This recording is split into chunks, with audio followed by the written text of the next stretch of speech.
Ada kisah seorang bapak yang super sibuk. Karena beratnya beban hidup, ia terpaksa bekerja siang dan malam. Ia memiliki 2 orang anak, Ahmad dan Salma. Keduanya berumur 5 dan 6 tahun. Karena begitu sibuknya, ia jauh dari anak-anak. Dia tidak pelit dengan uang, tapi ia begitu pelit dengan sesuatu yang lebih penting dari sekadar uang, yaitu waktu. Bagi anak-anak, waktu adalah cinta kasih dan kehangatan. Lelaki itu bercerita, "Saya mendirikan perusahaan baru yang menuntut penanganan ekstra dan harus sering keluar kota dalam waktu lama. Pagi hari, saya berangkat kerja ketika anak-anak masih tertidur. Ketika pulang, anak-anak telah tertidur lelap. Saya tidak bisa bercengkrama dengan keduanya. Karena desakan istri, saya menyempatkan diri untuk membawa putri kecil saya berjalan-jalan. Sewaktu kembali ke rumah, saya melalui jalan samping. Putriku bertanya, "Ayah, ayah tinggal di jalan apa?" Saya kaget. Saya mengira telah salah dengar.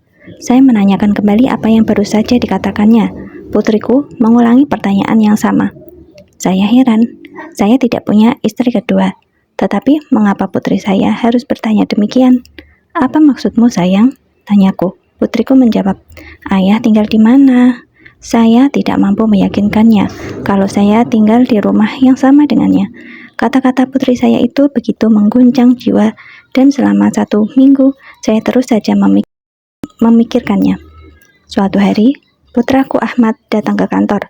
Waktu itu, saya sedang mencari dokumen yang berisi catatan nama-nama orang penting yang harus saya temui pada hari itu.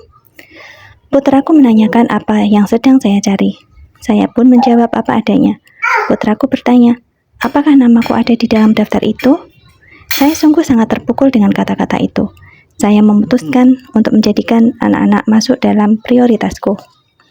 Kini saya tahu bahwa uang tidak lebih penting dari kebutuhan mereka akan waktu dan kasih sayang. Saya mulai mengubah cara hidup dan memberi waktu untuk anak-anak. Pada hari libur, saya sempatkan bertamasya bersama mereka.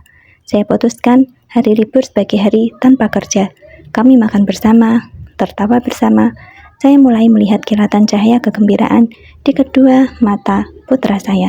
Seolah-olah mata itu berkata, "Terima kasih, Ayah." Pada musim panas yang lalu, saya pergi untuk liburan musim panas. Kami bermain-main layang-layang, dan selama 1,5 jam kami bersusah payah untuk menerbangkannya. Saya menangkap sejuta tanya di mata istri saya. Bagaimana saya bisa meluangkan banyak waktu untuk anak-anak, padahal dulu saya selalu beralasan tidak punya waktu untuk mereka. Sebenarnya selalu ada waktu ketika seseorang ingin merasakan kebahagiaan dalam keluarga. Saat itulah saya merasakan kebahagiaan yang sesungguhnya. Karena tuntutan hidup, saya masih harus sering keluar rumah. Tetapi setiap hari saya selalu menyempatkan diri untuk menelpon mereka. Setiap kali menelpon, saya selalu membuat lelucon atau segala sesuatu yang membuat anak-anak tertarik. Saya pun mendapatkan perhatian mereka. Suatu ketika, saya harus kerja lembur di kantor setelah melakukan perjalanan dinas.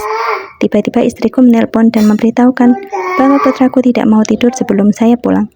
Dia tidak pernah melakukan hal itu sebelumnya. Seketika itu, saya juga pulang. Nah, bisa kita bayangkan, saat ia pulang mengendarai mobilnya sambil terus berdoa, "Wahai Robku, semoga saya bisa sampai rumah sebelum ia tidur."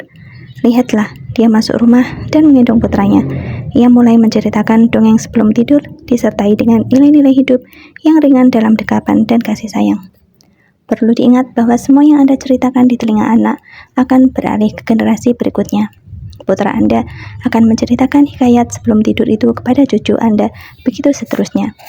Kenangan itu akan abadi.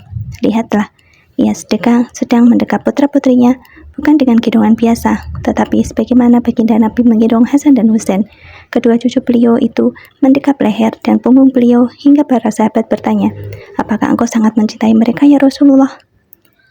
Rasul menjawab, "Kenapa tidak, sedangkan keduanya adalah kesayanganku."